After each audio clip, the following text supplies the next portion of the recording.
22ാമത്തെ നോമ്പിൻ്റെ വിശേഷങ്ങളാണ് ഇന്ന് കാണിക്കുന്നത്. അപ്പോൾ ഇന്ന് നോമ്പ് തുറക്കുന്ന സമയത്ത് ഞാൻ ഒരു എഗ് പപ്സും പിന്നെ അതുപോലെ തന്നെ ഒരു നോമ്പ് കഞ്ഞിയാണ് കേട്ടോ പ്ലാൻ ചെയ്യുന്നത്. അപ്പോൾ നോമ്പ് കഞ്ഞി തയ്യാറാക്കി എടുക്കാൻ വേണ്ടിയിട്ട് ഒരു കുക്കറിലേക്ക് ഞാൻ ഒരു 3-4 കപ്പ് വെള്ളം വെച്ചെടുത്തിട്ടുണ്ട്. ഇതിലേക്ക് ഒരു 3/4 കപ്പോളം മട്ട പച്ചരി നന്നായിട്ടൊന്ന് കഴുകിയെടുത്താണ് കേട്ടോ. അതിലേക്ക് ഒരു 10-12 അല്ലി വെളുത്തുള്ളി എടുക്കുന്നുണ്ട്. പിന്നെ ഒരു 10-12 ചെറിയ ഉള്ളി ഒന്ന് തൊലി കളഞ്ഞ് ക്ലീൻ ചെയ്തതും, ഒരു കഷ്ണം തക്കോലം, ഒരു കഷ്ണം പട്ട, ആവശ്യത്തിന് ഉപ്പ്, 1 ടീസ്പൂൺ ഉലുവയും പിന്നെ ഒരു 3 തൊണ്ടൻ മുളകും കൂടെ ഞാൻ ചേർത്ത് കൊടുക്കും കേട്ടോ. ഈ 2 കാര്യം വിട്ടുപോയിട്ടുണ്ട്, ബാക്കിയെല്ലാം ചേർത്തിട്ടുണ്ട്. അതിലേക്ക് കുക്കറിൻ്റെ അടപ്പുകൊണ്ട് അടച്ചിട്ട് 2-3 വിസിൽ വന്നതിന് ശേഷം ഫ്ലെയിം നല്ലോണം കുറച്ച് വെച്ച് വീണ്ടും ഒരു 5-6 വിസിൽ പോയതിന് ശേഷം ഫ്ലെയിം ഓഫ് ചെയ്തങ്ങ് മാറ്റി വയ്ക്കണം. അപ്പോൾ കഞ്ഞി നന്നായിട്ടൊന്ന് ഉടഞ്ഞു കിട്ടും കേട്ടോ. ആ ഒരു ടൈമിൽ കഞ്ഞി ഒന്ന് റെഡിയായി വരുന്ന സമയം കൊണ്ട് നമുക്ക് ആ ഒരു എഗ് പഫ്സിന് വേണ്ടിയിട്ടുള്ള ഒരു ഫില്ലിംഗ് ഒന്ന് തയ്യാറാക്കിയിട്ടെടുക്കാം. അതിനുവേണ്ടി ഒരു കടായി വെച്ചിട്ട് ഇതിലേക്ക് ഒരു 2 ടീസ്പൂൺ വെളിച്ചെണ്ണ, 3 സവാള, ചെറിയ സവാളയാണേ, അതിലേക്ക് ആവശ്യത്തിന് ഉപ്പും കൂടെ ചേർത്ത് കൊടുത്തിട്ട് ഒന്ന് വഴറ്റിയെടുക്കുന്നുണ്ട് കേട്ടോ. ഒരു 10 പപ്സിന് വേണ്ടിയിട്ടുള്ള ഫില്ലിംഗ് ആണ് കേട്ടോ ഇപ്പം പറഞ്ഞു തരുന്നത്. അപ്പോൾ ഇതൊന്ന് സവാള ഒന്ന് വഴറ്റിയെടുക്കുന്നുണ്ട്. സവാള ഒന്ന് റെഡിയായി വന്നതിന് ശേഷം നമുക്കതിലേക്ക് പൊടികളൊക്കെ ചേർത്ത് കൊടുക്കാം. 1 ടീസ്പൂൺ മഞ്ഞൾപ്പൊടി, 1 ടീസ്പൂൺ ഗരം മസാലപ്പൊടി, 3/4 ടീസ്പൂൺ കുരുമുളക് പൊടി, 3/4 ടീസ്പൂൺ മുളക് പൊടി, 3/4 ടീസ്പൂൺ പെരുംജീരകത്തിൻ്റെ പൊടി, ഇത്രയും കൂടെ ചേർത്ത് കൊടുത്തിട്ട് ഒന്ന് വഴറ്റിയെടുക്കാം. ഇതിലേക്ക് ഇഞ്ചി വെളുത്തുള്ളി പേസ്റ്റ് ചേർക്കണം എന്നുണ്ടായിരുന്നു, സംഭവം കയ്യിലും ഉണ്ടായിരുന്നു കേട്ടോ, പക്ഷേ മറന്നു പോയിട്ടുണ്ടായിരുന്നു, ഇടാനായിട്ട് വിട്ടുപോയിട്ടുണ്ടായിരുന്നു. അതും കൂടെ ചേർത്ത് കൊടുക്കുകയാണെങ്കിൽ ഒന്നും കൂടെ ഫ്ലേവർ നല്ലതായിരിക്കും. അപ്പോൾ ഇതെല്ലാം പൊടികളെല്ലാം കൂടെ ചേർത്ത് പൊടി ഒരു പച്ച ചുവക്കൊന്ന് മാറി വന്നതിന് ശേഷം അവസാനം കുറച്ച് മല്ലിയിലയും കൂടെ ചേർത്തിട്ട് മസാല നമുക്ക് മാറ്റി വയ്ക്കാം. അപ്പോൾ ഇത്രയേ ഉള്ളൂ, സിമ്പിൾ മസാലയാണേ. എഗ് പഫ്സിനുള്ള മസാല റെഡി ആയിട്ടുണ്ട്. ഞാൻ മുട്ട ഒന്ന് ബോയിൽ ചെയ്ത് വെച്ചിട്ടുണ്ട് കേട്ടോ. ഒരു 5 മുട്ട ഒന്ന് പുഴുങ്ങി തൊലിയൊക്കെ കളഞ്ഞ് രണ്ടായിട്ടൊന്ന് മുറിച്ചൊന്ന് എടുക്കണം. കുരുമുളക് മസ്റ്റായിട്ട് ചേർക്കണം കേട്ടോ. എപ്പോഴും നമ്മളൊരു ബേക്കറി ഐറ്റംസിനൊക്കെ കുരുമുളക് ചേർക്കുന്നത് നല്ലതായിരിക്കും. ഇത് കഞ്ഞിക്ക് വേണ്ടിയുള്ള അരപ്പൊന്ന് തയ്യാറാക്കാൻ വേണ്ടി എടുത്ത് വെച്ചതാണ്. പിന്നെ ഇതാ ആ പഫ് പേസ്റ്റ് ഷീറ്റ് നമ്മളൊക്കെ ഇപ്പോൾ ഓൾറെഡി ഇപ്പം റെഡിമെയ്ഡായിട്ട് നമുക്ക് വാങ്ങിക്കാൻ കിട്ടും സൂപ്പർ മാർക്കറ്റിലൊക്കെ. അങ്ങനെ വാങ്ങിച്ച് വെച്ചിട്ടുള്ളതാണ്. അപ്പോൾ അതൊന്ന് ഫ്രീസറിലാണ് ഞാൻ സൂക്ഷിക്കുന്നത്. നേരത്തെ തന്നെ ഒന്നെടുത്ത് പുറത്ത് വെച്ചിട്ടുണ്ടായിരുന്നു. തണുപ്പൊക്കെ ഒന്ന് മാറിയതിന് ശേഷം നമുക്കിതുപോലെ ഓരോന്നായിട്ടൊന്ന് എടുക്കാം. അതിലിങ്ങനെ ഓരോന്നിലും ഓരോ ബട്ടർ ഷീറ്റ് കാണുമല്ലോ, അതോട് കൊടുത്തിട്ട് നമുക്കൊന്ന് എടുത്തൊന്ന് വയ്ക്കാം കേട്ടോ. എനിക്ക് അങ്ങോട്ടും ഇങ്ങോട്ടും പരസ്പരം ഒട്ടിപ്പിടിക്കുകയും കയ്യിലൊട്ടി പിടിക്കുകയും നമ്മൾ വയ്ക്കുന്ന ആ ഒരു പാത്രത്തിലോട്ട് ഒട്ടിപ്പിടിക്കുകയും ചെയ്യും. ഇതാകുമ്പം സേഫായിട്ടങ്ങ് ഇരുന്നോളും. അപ്പോൾ ഓരോന്നും നമുക്കിതുപോലെ ഒന്ന് എടുത്തൊന്ന് വയ്ക്കാം. നമ്മൾ നേരത്തെ റെഡിയാക്കി വെച്ചില്ല ആ ഒരു മസാല കുറച്ച് ഒരു ചെറിയൊരു സ്പൂൺ മതി കേട്ടോ. ഒരു ചെറിയൊരു സ്പൂൺ നമുക്ക് അതിലേക്ക് വെച്ച് കൊടുക്കാം. എന്നിട്ട് അതിൻ്റെ മുകളിലോട്ട് നമ്മൾ പുഴുങ്ങി തൊലിയൊക്കെ കളഞ്ഞ് കഴുകി എടുത്തതിന് ശേഷം 2ആയിട്ട് മുറിച്ച് വെച്ചിട്ടുള്ള മുട്ടയാണേ, അത് നമുക്ക് ഓരോന്ന് പകുതി പീസ് ഇങ്ങനെ ഇതുപോലെ വെച്ച് കൊടുക്കാം. നമുക്കങ്ങനെ എല്ലാ ഷീറ്റിലും ആ ഒരു മസാലയും എഗ്ഗൊക്കെ ഇങ്ങനെ വെച്ച് കൊടുത്തിട്ട് നന്നായിട്ടൊന്ന് ഒട്ടിച്ചെടുക്കണേ.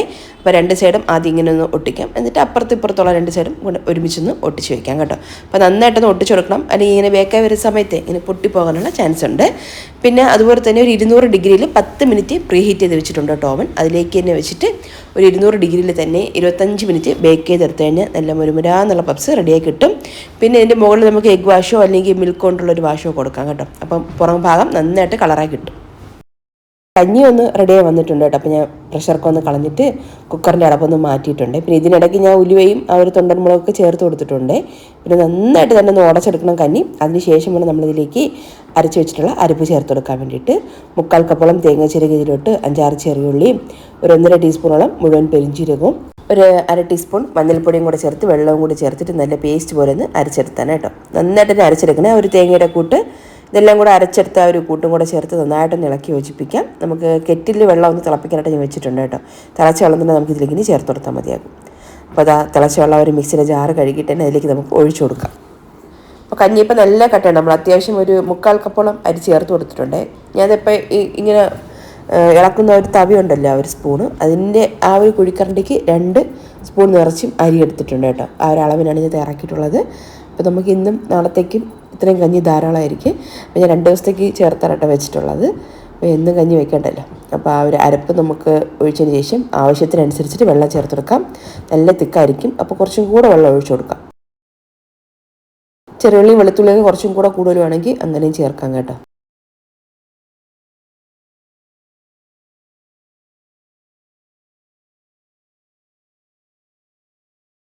അതാ നല്ല കട്ടിയായിരുന്നു. അവർ ഞാൻ വീണ്ടും കുറച്ചും കൂടെയൊക്കെ വെള്ളം ചേർത്ത് കൊടുക്കുന്നുണ്ട്. ഇപ്പോൾ നമ്മൾ ആദ്യമേ ചേർത്ത് കൊടുത്തിട്ടുണ്ട്. കുറവെന്ന് തോന്നിക്കഴിഞ്ഞാൽ ഒരല്പം വേണമെങ്കിൽ ചേർത്ത് കൊടുക്കാം ഈ ഒരു ടൈമിൽ. പിന്നെ അതുപോലെ തന്നെ നമ്മൾ ഒരു കഞ്ഞി വെച്ച് കഴിഞ്ഞതിന് ശേഷം തിളപ്പിക്കാനായിട്ട് പാടില്ല, ചെറുതായിട്ടൊന്ന് ചൂടാക്കി വെച്ചാൽ മതി കേട്ടോ. ഒരു വെള്ളം ഓൾറെഡി തിളച്ച വെള്ളം കൂടെ ആയതുകൊണ്ട് കുഴപ്പമില്ല. നമ്മളൊന്ന് ജസ്റ്റ് ഒന്ന് ചൂടായി വരുന്ന സമയത്ത് ഫ്ലെയിം അങ്ങ് ഓഫ് ചെയ്താൽ മതിയാകും. പിന്നെ അവസാനം ചെയ്താൽ കുറച്ച് ഗരം മസാല പൊടി ചേർത്ത് കൊടുക്കുന്നുണ്ട്. കഞ്ഞിക്ക് ഒന്നും കൂടെ ഫ്ലേവർ നല്ലതാണ് കേട്ടോ. ഞാൻ ഒരു പ്രാവശ്യം ജസ്റ്റ് ഒന്ന് ഒരു പരീക്ഷണത്തിന് വേണ്ടി ഇട്ട് നോക്കിയതാണ്. അപ്പോൾ നല്ലൊരു ഫ്ലേവർ ഉണ്ടായിരുന്നു ആ ഒരു കഞ്ഞിക്ക്. ഇതിൻ്റെ നമ്മൾ പട്ട, ഗ്രാമ്പു, ഏലക്ക, പെരുംജീരകം, പിന്നെ കുരുമുളക് ഇതെല്ലാം കൂടെ ഒന്ന് വറുത്ത് പൊടിച്ച് വെച്ചിട്ടുള്ള മസാല. നമ്മൾ ഓൾറെഡി എല്ലാ എൻ്റെ വീട്ടിലും പറയുന്ന ആ ഒരു സെയിം മസാല തന്നെയാണ് ബിരിയാണിക്കായിരുന്നാലും. ഇപ്പോൾ നമ്മൾ ബാക്കി കറികൾ നോൺ വെജ് ഐറ്റംസ് അല്ലെങ്കിൽ വെജ് ഐറ്റംസ് കറികളിലൊക്കെ ഈ ഒരു പൊടി തന്നെയാണ് ഞാൻ ഉപയോഗിക്കുന്നത്. അപ്പോൾ അതാണ് കേട്ടോ ഞാൻ ചേർത്ത് കൊടുത്തത്. നല്ല ഫ്ലേവറായിരുന്നു കഞ്ഞിക്ക്. പിന്നെ ഇതാ അവസാനം 1-2 കഷ്ണം രമ്പയിലും കൂടെ ചേർത്ത് കൊടുത്തിട്ടുണ്ട്. നമ്മളിത് കൈമ റൈസിലല്ലല്ലോ ഒരു കഞ്ഞി തയ്യാറാക്കിയിട്ടുള്ളത്. അപ്പോൾ അതിൻ്റെ ഒരു ഫ്ലേവർ ഒന്ന് കുറവായിരിക്കും. അപ്പോൾ ഒരു ഫ്ലേവറിന് വേണ്ടിയിട്ടാണ് ഞാൻ ഒരു ബിരിയാണി ഇലയല്ല രമ്പയില ചേർത്ത് കൊടുത്തതിന്. അപ്പോൾ ഇതിനിടയ്ക്ക് ഇവിടെ ഒരു പബ്സും ബേക്ക് ചെയ്തെടുത്തിട്ടുണ്ട്. ഒരു 200 ഡിഗ്രിയിൽ 10 മിനിറ്റ് പ്രീ ഹീറ്റ് ആയിട്ടുള്ള ഓവനിൽ വെച്ചിട്ട് 200 ഡിഗ്രി തന്നെ 25 മിനിറ്റ് ബേക്ക് ചെയ്തെടുത്തിട്ടുള്ളതാണ് കേട്ടോ. അപ്പോൾ നല്ല പെർഫെക്റ്റായിട്ട് കിട്ടും, നന്നായിട്ട് മൊരിഞ്ഞ് കിട്ടും കേട്ടോ പബ്സ്. ഇപ്പോൾ ഒരു ബാച്ച് ഞാൻ റെഡി ആക്കിയിട്ടുള്ളൂ. അപ്പോഴത്തേക്കും നോമ്പ് തുറക്കാനുള്ള ടൈം ആയിട്ടുണ്ടായിരുന്നു. നെക്സ്റ്റ് ബാച്ചിന് ഓവനിലോട്ട് ഇരിക്കാൻ കേട്ടോ. അത് റെഡി ആയിട്ടില്ല. അത് റെഡി ആവട്ടെ. അത് പിന്നെ നമുക്ക് രാത്രി എന്തെങ്കിലും കഴിക്കാമല്ലോ. പിന്നെ ഇതാ കട്ട് ഫ്രൂട്ട്സൊക്കെ ഒന്ന് റെഡിയാക്കി വെച്ചു. പിന്നെ ഒരു നാരങ്ങ വെള്ളം, മുന്തിരിങ്ങയും നാരങ്ങയും പിന്നെ നിറന്നിട്ട് സർബത്തും കൂടെ ചേർത്തിട്ട് തയ്യാറാക്കിയിട്ടുള്ള ഒരു നാരങ്ങ വെള്ളമാണ്. അത് സൂപ്പർ ടേസ്റ്റ് ആയിരുന്നു. പിന്നെ അതുപോലെ തന്നെ ഷമാം ഷേക്ക്, ഷമാമും പാലും പഞ്ചസാരയും ചേർത്തിട്ട് റെഡിയാക്കിയിട്ടുള്ള ഒരു സിമ്പിൾ ഷേക്കാണ് കേട്ടോ. അപ്പോൾ ഇത്രയേ ഉള്ളൂ. പിന്നെ ഇതാ നോമ്പ് കഞ്ഞി ഒന്ന് എടുത്ത് വെക്കുന്നുണ്ട്. അപ്പോൾ ഇത്രയൊക്കെയുള്ള നമ്മുടെ നോമ്പ് തുറ വിശേഷം എന്ന് പറയുന്നത്. വലിയ റെസിപ്പിയും കാര്യങ്ങളൊന്നുമില്ല. കുഞ്ഞു നമ്മൾ ഓൾറെഡി കാണിച്ചിട്ട് കൊള്ളത് തന്നെയായിരിക്കും. അപ്പോൾ അന്ന് ഡെയിലി വ്ളോഗ് ഇടുന്നുണ്ട്, അങ്ങനെ ചെയ്തു പോകുന്നതാണ്. പിന്നെ അത്താഴത്തിന് വേണ്ടിയിട്ട് ഞാൻ പൊട്ടറ്റോ കറിയാണ് തയ്യാറാക്കിയിട്ടുള്ളത്. പിന്നെ പൊട്ടറ്റോ കറിയും ചായയും ഗോതമ്പ് പുട്ടായിരുന്നു കേട്ടോ. അപ്പോൾ ഇത്രയേ ഉള്ളൂ ഇന്നത്തെ വ്ളോഗ് എന്ന് പറയുന്നത്. വീഡിയോയും റെസിപ്പിയൊക്കെ നിങ്ങൾക്ക് ഇഷ്ടമായിട്ടുണ്ടെങ്കിൽ മറക്കാതെ തന്നെ ഒരു ലൈക്കും ഷെയറും കമൻറ്റൊക്കെ ചെയ്ത് നമ്മുടെ ചാനലൊന്ന് സപ്പോർട്ട് ചെയ്യാം കേട്ടോ. അപ്പോൾ വീഡിയോ കണ്ട എല്ലാ കൂട്ടുകാർക്കും താങ്ക്സ്.